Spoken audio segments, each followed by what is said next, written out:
Hi. So the first thing that stood out to me from the article written by Sensoy and D'Angelo was they listed some steps of becoming more capable of being a social justice advocate. And one of them is understanding our own positions within these relations of unequal power. So this just really stood out to me.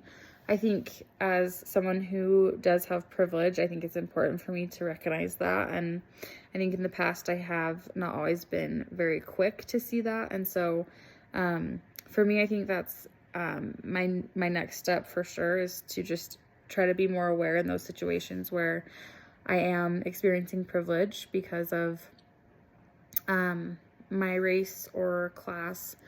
But I also think an important step in that is trying to look for others who aren't experiencing privilege. And I think that will help me because I feel like I could be experiencing something in a totally different way than someone else is experiencing it just based off of our race or class or gender. And so I think just being aware of those things and how that might make someone else's experiences different than mine. So looking for those who are experiencing something differently than I am because they're being oppressed in some way.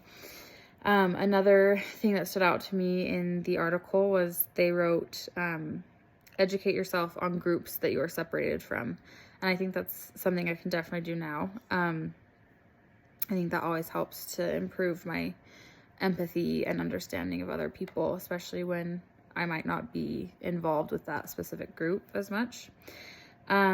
I think the easiest of these steps is definitely educating myself and also kind of the recognizing when I'm in situations where I have privilege.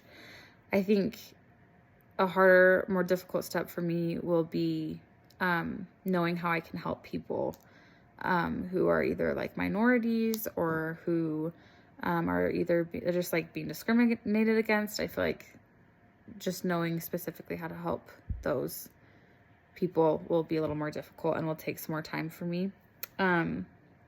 So yeah, I think for the third question, one of my key challenges I think will always be, I've always dealt with this through my life, is not feeling brave enough to speak up when I see something that isn't fair.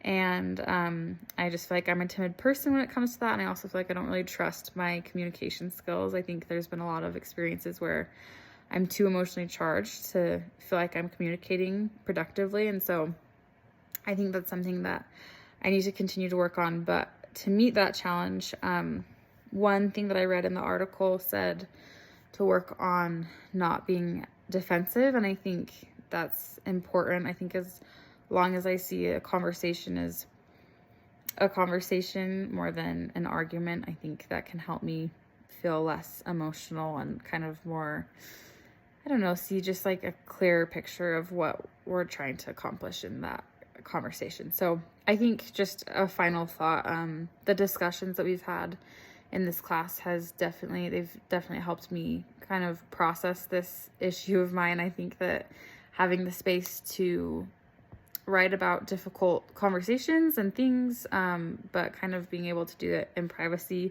has kind of helped me exercise that. So I think it's been good for me, and I'm grateful for you all and the conversations we've had, and I hope you have a good winter break.